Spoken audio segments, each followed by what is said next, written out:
Salut, c'est Marie. Dans cette vidéo, je vais vous expliquer comment faire votre palette signature en 5 étapes. Vous allez voir, c'est facile. Et restez jusqu'à la fin de la vidéo, je vais vous montrer ma propre palette signature et notamment ma sélection pour cet hiver. C'est parti!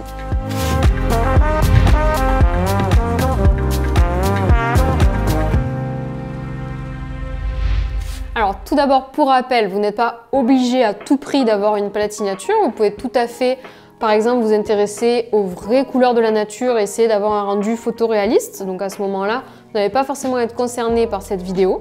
Mais c'est vrai que la recherche de la palette de couleurs, c'est souvent une étape importante en tant qu'artiste. Il y a certaines couleurs qui attirent plus certains artistes et ça donne une cohérence dans le travail créatif. Et donc ça peut être intéressant pour vous de creuser cet exercice. Alors la première étape pour faire votre palette de couleurs, ça va être de faire un tableau Pinterest. C'est le plus simple, je pense. Vous allez épingler un maximum d'images en vous posant à chaque fois la question: est-ce que les couleurs me plaisent? Donc est-ce que les couleurs me plaisent?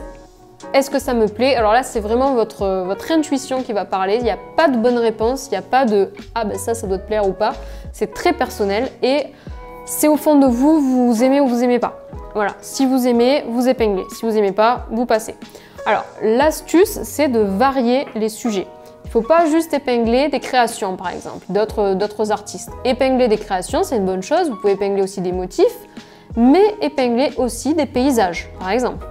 Épingler des végétaux, épingler des recettes, épingler la déco, épingler de la mode, épingler des objets, épingler un maximum de sujets différents, même si c'est pas votre truc. Par exemple, moi personnellement, la mode c'est pas mon truc, mais je cherche des ambiances différentes et variées où je me dis, tiens, j'aime bien les couleurs. Donc vous épinglez au moins 80 images. Alors vous allez me dire, pourquoi pas seulement 10? Mais 10 images, il n'y aura pas assez de récurrence dans les couleurs. 80, on peut se dire que là on commence à avoir un peu une certaine régularité de couleurs qui vont revenir au bout d'un moment.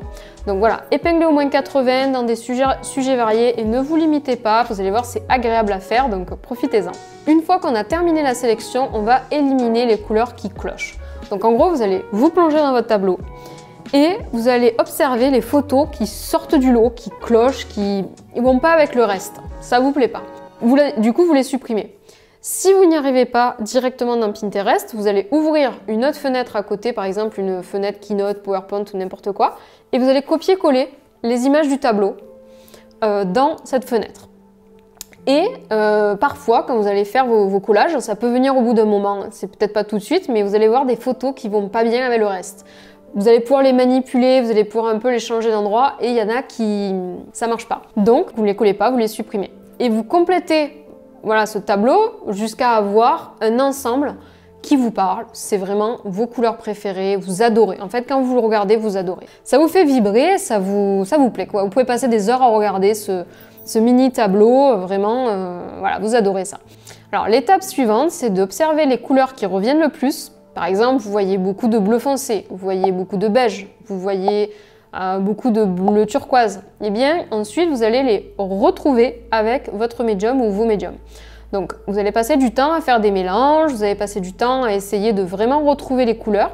Alors faites attention, passez vraiment ce temps-là, ne bâclez pas cette étape, essayez vraiment de vous dire tiens, il y a cette couleur qui a l'air de revenir beaucoup, mais il y a aussi cette déclinaison, c'est pas exactement la même couleur, elle est un peu plus foncée, un peu plus claire. Ne vous dites pas juste un vert, un rouge, un rose ou quoi, vous vous dites peut-être qu'il va y avoir 5 verts différents qui reviennent tout le temps parce qu'en fait vous adorez certaines nuances de vert qui reviennent tout le temps. Mais voilà, faites vraiment l'exercice et passez du temps à retrouver les couleurs. En plus, c'est un bon exercice pour les mélanges. Sachez que moi, par exemple, il y a certaines couleurs que j'arrive à avoir que avec de la gouache ou que avec de l'acrylique. Donc, je n'hésite pas à varier les médiums pour arriver à mon résultat qui compte, c'est les couleurs que je veux. Une fois que vous avez fait ce test de couleurs, je vous conseille de sélectionner une vingtaine ou une trentaine de couleurs. Alors normalement, vous allez à peu près déjà avoir fait le test d'une vingtaine ou une trentaine de couleurs. Ça m'étonnerait que vous en ayez fait beaucoup plus, mais bon, si vous en avez fait beaucoup plus, vous n'en sélectionnez qu'une vingtaine. Sur des cartes, par exemple, vous pouvez peindre les couleurs et voilà, vous les découpez. Et comme ça, vous pouvez jouer avec votre palette de couleurs, la garder sous le coude. C'est quelque chose qui peut vous inspirer pour vos créations. Un élément important, c'est de, parmi ces couleurs que vous sélectionnez, essayer d'avoir des couleurs claires, des couleurs moyennes, des couleurs foncées, et éventuellement des couleurs neutres si ça fait partie des couleurs qui vous plaisent. Si vous ne savez pas ce que c'est les couleurs neutres, vous pouvez regarder cette vidéo juste là où on l'explique. La dernière étape, c'est tout simplement le moment de la création. Donc vous pouvez, quand vous créez une peinture, du coup, vous pouvez vous dire, bah, tiens, je vais utiliser plutôt les couleurs de ma palette signature. Au lieu de, sans réfléchir, vous dire, j'ai besoin de vert, je vais prendre un vert sapin, bah, vous allez vous dire, bah, moi, en fait, les verts qui me plaisent, c'est plus des verts jaunes ou plus des verts turquoise. Donc, vous allez aller vers ces couleurs-là. Au moment de peindre, par exemple, des fleurs, vous allez vous dire, ben, moi il n'y a pas de violet dans ma palette signature, donc je ne vais pas utiliser de violet. Voilà, donc vous pouvez faire ces choix-là grâce à votre palette. Vous pouvez aussi faire des sélections au sein même de votre palette. Donc par exemple, si je veux faire une section hivernale, vous voyez, je vais utiliser une palette réduite avec quelques couleurs que je vais piocher dans ma palette signature et m'en servir pour faire par exemple une création hivernale. Si cette vidéo vous a plu, vous pouvez nous soutenir avec l'équipe en nous laissant un petit pouce en l'air. En tout cas, je vous souhaite une très belle semaine et je vous dis à la semaine prochaine pour une nouvelle vidéo sur le thème de l'aquarelle et de la créativité. Salut!